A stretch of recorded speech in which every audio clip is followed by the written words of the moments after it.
What is the history of tafsir? What is the history of methods and approaches?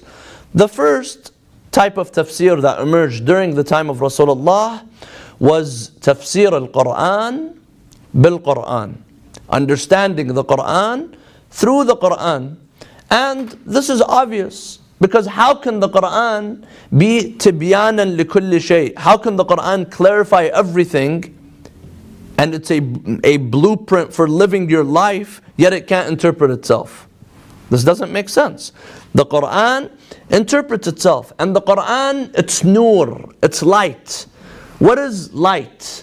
Light is something that lights up the room. It lights up the room so other people can see. And what else? It's also visible in itself. Just like water. Water, it cleans and it is also clean in itself. So this is the same with the Qur'an. The Qur'an, it enlightens us, it broadens our horizons, but yet it is clear in itself and it interprets itself.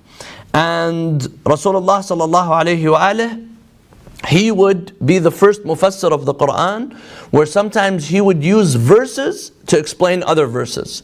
So for example, one day Rasulullah, he recited this verse: الَّذِينَ آمَنُوا وَلَمْ يَلْبَسُوا إِيمَانَهُمْ بِظُلْمٍ أُولَٰئِكَ لَهُمُ الْأَمْنُ وَهُمْ مُهْتَدُونَ. The verse is talking about the mu'mineen, those who believe and they do not have any dhulm, any oppression with their iman. They don't oppress.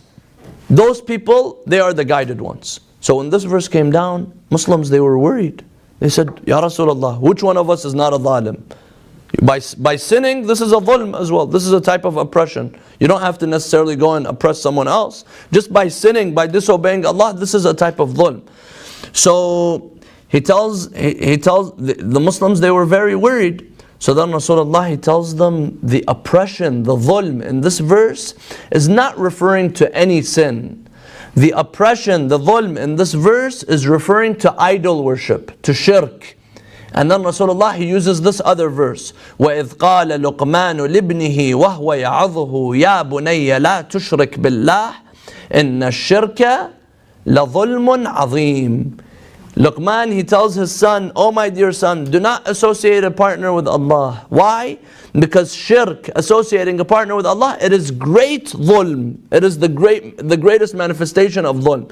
So here Rasulullah, he uses another verse, the verse of Luqman, to explain to the Muslims that the dhulm that's referring in the prior verse is not any type of dhulm, but it's referring to shirk. So Tafsir al-Qur'an bil-Qur'an, using the Qur'an to interpret the Qur'an. And we have many examples of this. We have many examples of this. For Rasulullah used to practice this, Imam Ali used to practice this. Those who truly understand the Qur'an, they would practice this.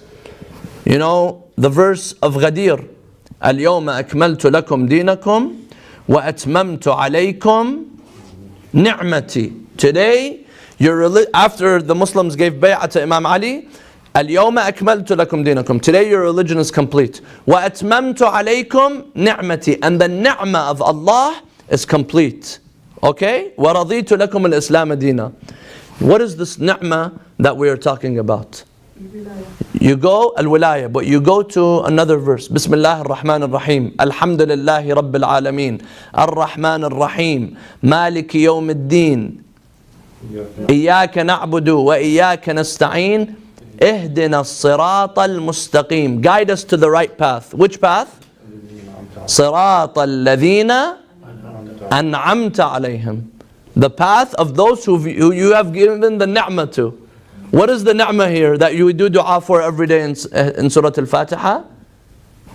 Ni'mat al-wilaya. Meaning, not only wilaya, meaning the whole religion should be complete, because the religion was complete with Al-Yawma Akmaltu Lakum Dinakum wa Atmamtu Alaykum Ni'mati. The ni'mah was complete on the day of Ghadir. In Al-Fatiha you say, Sirata alladhina an'amta alayhim.